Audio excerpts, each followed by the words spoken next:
Yes, I'm Fred Cooker from Boulder, Colorado, and this is a question about intrinsic value, and it's a question for both of you because you have written that perhaps you would come up with different answers.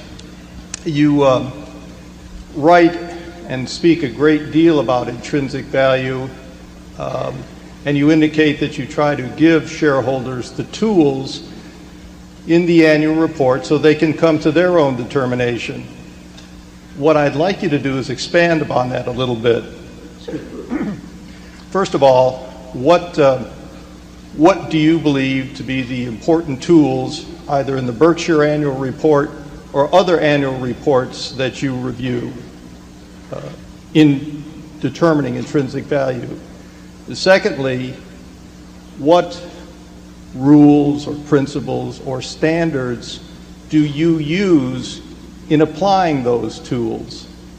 And lastly, how does that process, that is, the use of the tools, the application of the standards, relate to what you have previously described as the filters you use in determining your valuation of a company? If we could see in it, looking at any business, what its future cash inflows or outflows from the business to the owners or from the owners would be over the next, we'll call it 100 years, or until the business is extinct, and then could discount that back at the appropriate interest rate, which I'll get to in a second, that would give us a number for intrinsic value. In other words, it would be like looking at a bond that had a whole bunch of coupons on it that was due in 100 years, and if you could see what those coupons are, you can figure the value of that bond compared to government bonds if you want to stick an appropriate risk rate in. Or you can compare one government bond with 5% coupons to another government bond with 7% coupons. Each one of those bonds has a different value because they have different coupons printed on them. Businesses have coupons that are going to develop in the future too. The only problem is they aren't printed on the instrument, and it's up to the investor to try to estimate what those coupons are going to be over time. As we have said, in high-tech businesses or something like that, we don't have the faintest idea what the coupons are going to be.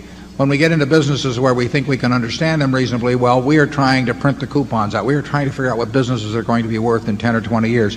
When we bought See's Candy in 1972, we had to come to the judgment as to whether we could figure out the competitive forces that would operate, the strengths and weaknesses of the company, and how that would look over a 10 or 20 or 30-year period. And if you attempt to assess intrinsic value, it all relates to cash flows. The only reason for putting cash into any kind of an investment now is because you expect to take cash out, not by selling it to somebody else, because that's just a game of who beats who, but by, in a sense, by what the asset itself produces. That's true if you're buying a farm. It's true if you're buying a business. And the filters you described, there are a number of filters which say to us, we don't know what that business is going to be worth in 10 or 20 years, and we can't even make an educated guess. Obviously, we don't think we know to 3 decimal places or 2 decimal places or anything like that, precisely what's going to be produced. But we have a high degree of confidence that we're in the ballpark with certain kinds of businesses. The filters are designed to make sure we're in those kinds of businesses. We basically use long-term, risk-free, government bond type interest rates to think back in terms of what we should discount at. And you know, that's what the game of investment is all about. Investment is putting out money to get more money back later on from the asset, and not by selling it to somebody else, but by what the asset itself will produce. If you're an investor, you're looking at what the asset is going to do, in our case, businesses. If you're a speculator, you're primarily focusing on what the price of the object is going to do, independent of the business, and that's not our game. So we figure if we're right about the business, we're going to make a lot of money, and if we're wrong about the business, we don't have any hopes. We don't expect to make money. And in looking at Berkshire, we try to tell you as much as possible as we can about our business, of the key factors. those are the things that Charlie and the things we put in our report about those businesses are the things that we look at ourselves. So if Charlie had nothing to do with Berkshire, but he looked at our report, he would probably, in my view, he would come to pretty much the same idea of intrinsic value that he would come to from being around it, for X number of years. The information should be there. We give you the information that if the positions were reversed, we would want to get from you.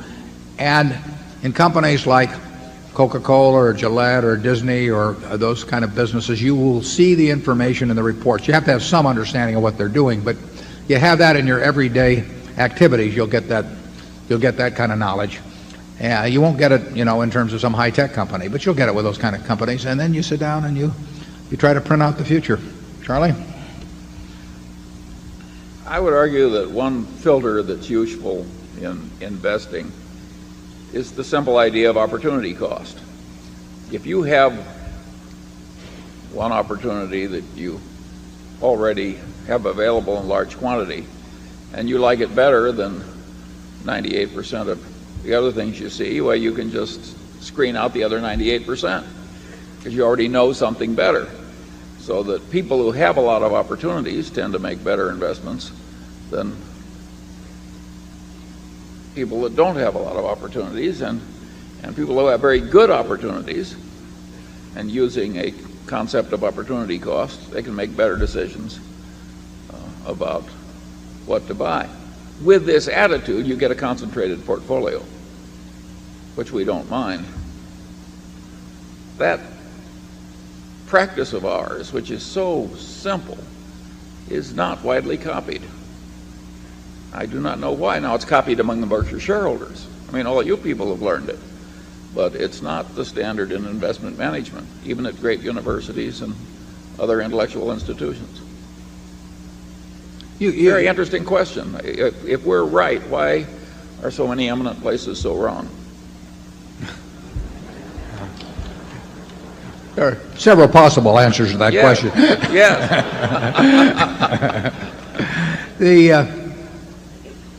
The attitude, though, I mean, if somebody shows us a business, the first thing goes through our head is, would we rather own this business than more Coca-Cola? Would we rather own it than more Gillette? It's crazy not to compare it to things that you're very certain of. There's very few businesses that we'll find that we're certain of the future about as companies such as that.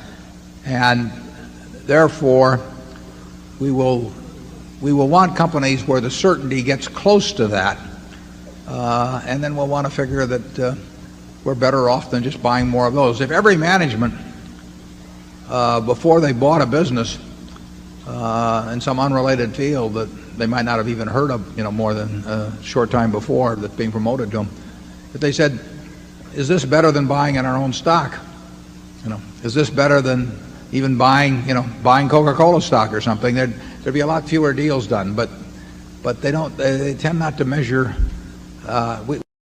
against what we regard as close to perfection as we can get.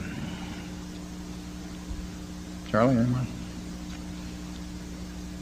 Well, I will say this, that the concept of intrinsic value used to be a lot easier because there were all kinds of stocks that were selling for 50% or less of the amount at which you could have easily liquidated the whole corporation if you owned the whole corporation.